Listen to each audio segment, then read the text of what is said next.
Halo sobatku, selamat datang di channel Sobat Movie. Tempatnya review film paling asik dan menarik buat sobatku semua. Yang baru gabung, silahkan klik tombol subscribe ya dan nyalakan loncengnya, supaya kalian tidak ketinggalan film-film seru yang Mimin upload. Oke, gak usah berlama-lama lagi, langsung aja kita ke reviewnya. Gasken sob.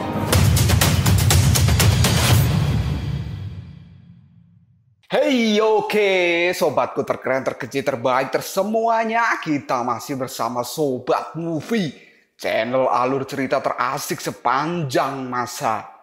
Oke, kita lanjutkan bahas chapter 155 ya sob.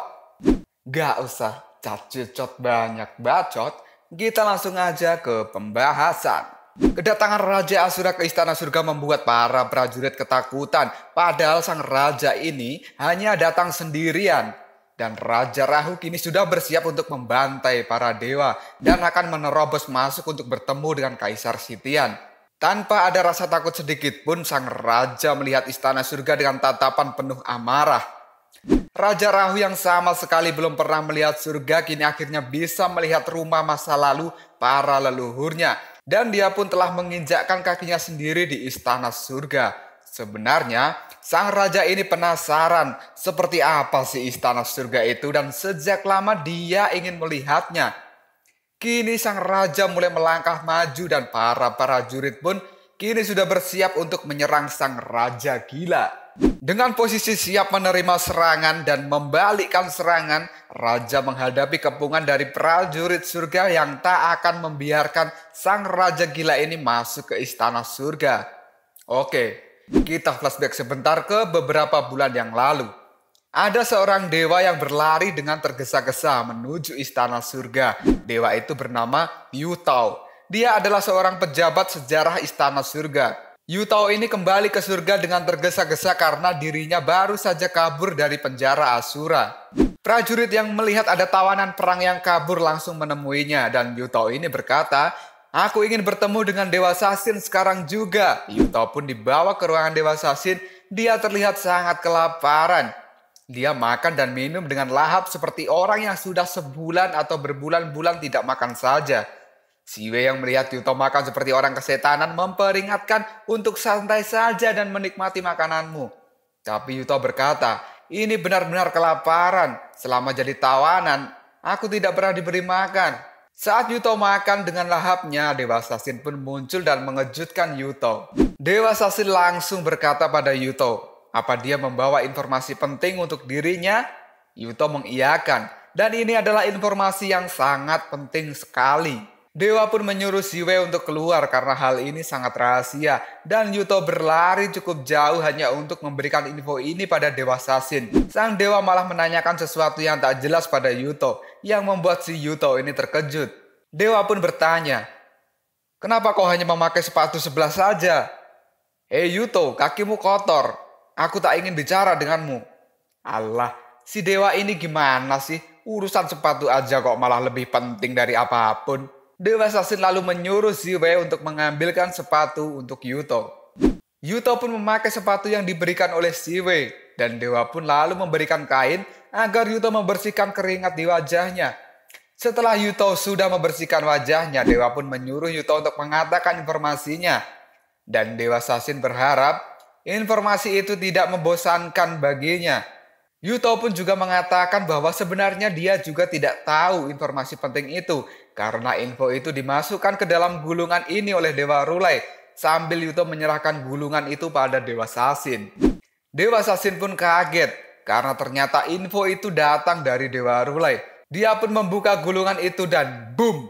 Patung Buddha kecil pembawa informasi muncul dari dalam gulungan. Patung itu pun berpesan pada Dewa Sasin bahwa dia akan menjawab apapun yang ditanyakan dan jawaban ini adalah perkataan dari Dewa Rulai. Dewa Sasin mulai bertanya tentang keberadaan si Dewa Rulai dan patung pun menjawab, "Aku sedang kerja di kerajaan Asura."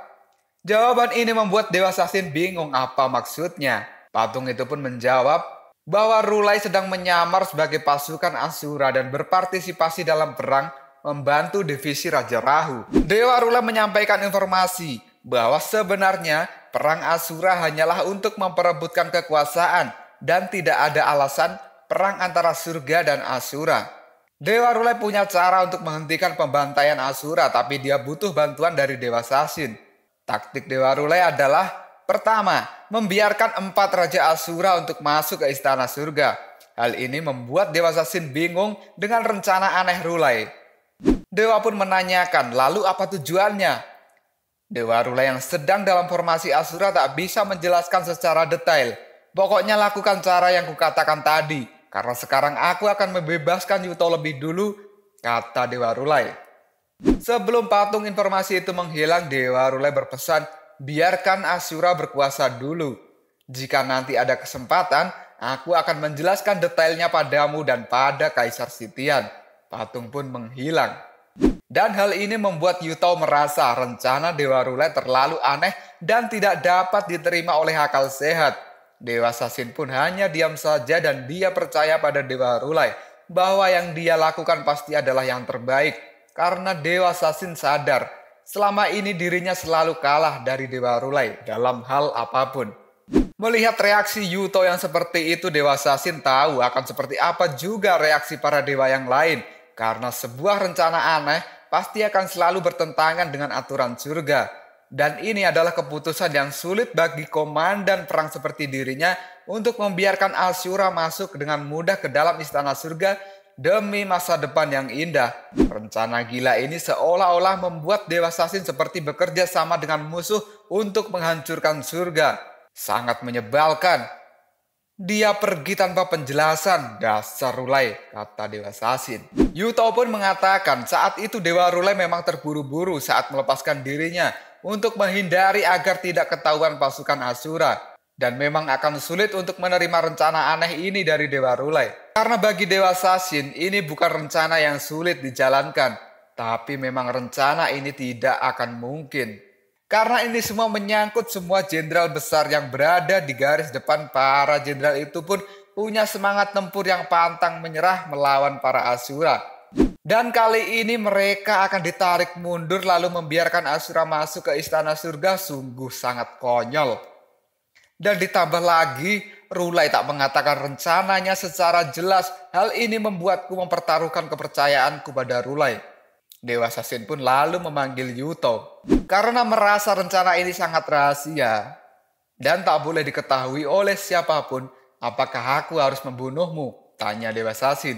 Yuto pun ketakutan dan mengeluarkan keringat dingin karena kata-kata Dewa Sasin.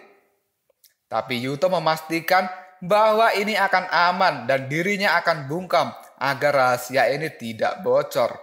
Dewa Sasin pun mempercayai ucapan Yuto dan akhirnya sekarang Dewa Sasin akan melakukan rencana gila dari Dewa Rulai agar meminimalkan adanya korban perang. Tapi serangkaian kegagalan pasti akan tercipta. Yuto pun terkejut dengan keputusan Dewa Sasin yang berani menerima rencana gila itu karena reputasi Dewa Sasin akan dipertaruhkan dan dianggap buruk oleh semua dewa. Dewa Sasin berpikir, tak ada salahnya mencoba, karena jika tidak dicoba, maka perang ini hanya akan menemui kebuntuan saja selama bertahun-tahun. Dan Rulai pasti memiliki strategi luar biasa untuk memecah kebuntuan ini. Aku akan mencobanya dan bertanggung jawab dengan semua konsekuensinya.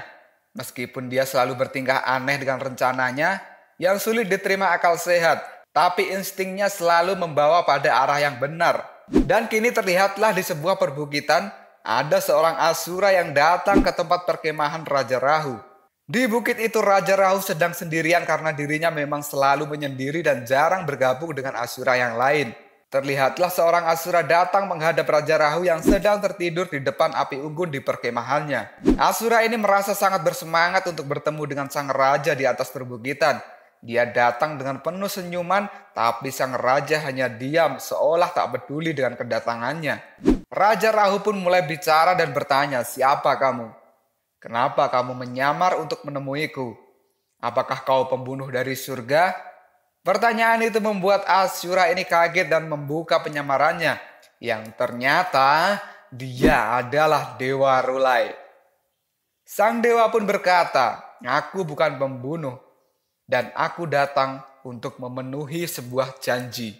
Dewa Rulai pun berkata, Aku berjanji akan bertarung denganmu, dan inilah saatnya aku memenuhi janjiku. Kamu tidak sibuk kan? Tanya Dewa Rulai. Sang raja mengira jika Rulai membunuh dirinya, apakah hal ini akan membuat para Asura mundur dari peperangan? Tapi Rulai datang bukan untuk membunuh sang raja gila. Dia hanya ingin menyampaikan sesuatu di dalam hatinya. Menurut Dewa Rulai, Asura selalu bertukar pikiran dan menyampaikan isi dalam hati dengan cara bertarung. Raja pun membenarkan hal itu. Tapi tak banyak orang yang bisa menyampaikan perasaannya pada sang raja. Dan Dewa Rulai masih tetap ingin melakukan hal itu karena banyak yang ingin dia sampaikan pada Raja Rahu. Raja pun mulai menerima tantangan dari Dewa Rulai. Karena Rulai adalah lawan yang selama ini paling diharapkan dan dihargai oleh sang raja gila ini. Dalam pertarungan ini Dewa Rulai akan melakukan yang terbaik dan dia akan menyampaikan pesan lewat tinju. Dewa pun mulai bersiap akan mengeluarkan jurusnya. Dan terlihatlah sebuah cahaya terang di atas bukit karena kekuatan Dewa Rulai. Sang raja pun mulai bersiap melawan Dewa Rulai dan beranjak dari tempat duduknya karena kekuatan aura dari Dewa Rulai sudah mampu menghancurkan tanah di bukit itu yang membuat sang raja harus melompat dan dia akan menikmati pertarungan ini. Karena hal ini sangat ditunggu-tunggu oleh sang raja gila selama ini. Dewa Rulai dengan cahaya emas di tubuhnya kini melayang di hadapan sang raja gila. Kekuatan dahsyat dari sang Dewa Rulai mampu membuat tanah-tanah di bawahnya ikut melayang di udara. Sang dewa pun menyampaikan pesan bahwa bertarung dan membunuh bukan solusi yang tepat. Dirinya dulu memang selalu ingin jadi yang terkuat dengan bertarung. Tapi setelah melakukan pertapaan, membuat dirinya tak punya lagi keinginan untuk bertarung dan menjadi yang terhebat. Dan sang dewa selalu menggunakan kekuatan secukupnya saat merespon sebuah pertarungan. Tapi untuk melawan sang raja gila kali ini, Dewa Rulai harus menggunakan semangat juangnya seperti dulu untuk memberikan sang raja pertarungan yang terbaik. Sang raja pun berkata, "Kekuatanmu sangat besar, tapi kamu menyembunyikan semua kekuatanmu dan itu adalah sebuah kesalahan. Dan sekarang kamu akan menunjukkan kekuatan aslimu. Ini adalah lawan yang kucari selama ini dan aku akan bersemangat melawanmu, Rulai." Raja pun mulai bersiap menebaskan pedangnya pada Dewa Rulai. Dengan sekali tebasan, raja membelah apapun yang ada di depannya dan Dewa Rulai merasa raja gila ini tak pernah berhenti berlatih dan kekuatannya selalu meningkat. Dewa Rulai pun kini melesat ke arah sang raja gila dan dia berteriak, "Raja gila, pedangmu tak akan bisa menghentikanku lagi. Terimalah ini teman baikku." Dewa Rulai pun meninju wajah Raja Rahu sekuat mungkin membuat wajah sang raja ini terlihat penyet seperti tempe. Raja pun kaget karena pedang iblisnya benar-benar tak mampu menahan kekuatan Dewa Rulai. Dewa pun menyampaikan pesan, pertarungan ini dia lakukan untuk mendamaikan Asura dan Dewa. Karena sebenarnya Asura juga seorang dewa. Tinju yang sangat kuat dari Dewa Rulai terlihat mampu membuat retak tulang tengkorak sang raja gila. Sungguh kekuatan yang menakutkan, Sob. Dewa Rulai yang tak ingin berhenti kini kembali meninju jantung sang raja gila hingga raja gila ini muntah darah. Dan raja gila pun tahu seluruh pesan yang ingin disampaikan sang dewa padanya. Raja gila yang sudah mengetahui pesan dari sang dewa kini menjawabnya dengan ayunan pedang iblisnya sambil berkata, "Itu semua tergantung siapa dulu yang akan kalah." Ayunan itu mampu membuat Dewa Rulai terpental dan raja pun memperlihatkan keseriusan dalam pertarungan ini. Dan siapakah yang akan menang dalam pertarungan ini? Apakah raja gila akan menerima pesan damai dari Dewa Rulai? Tunggu saja di next video. Kopral, Sob. Tetap stay di channel Sobat Movie dan jangan lupa klik subscribe, like, dan share ke teman-temanmu agar channel ini dapat berkembang dan menghibur kalian semua. See you next tomorrow. Bye-bye.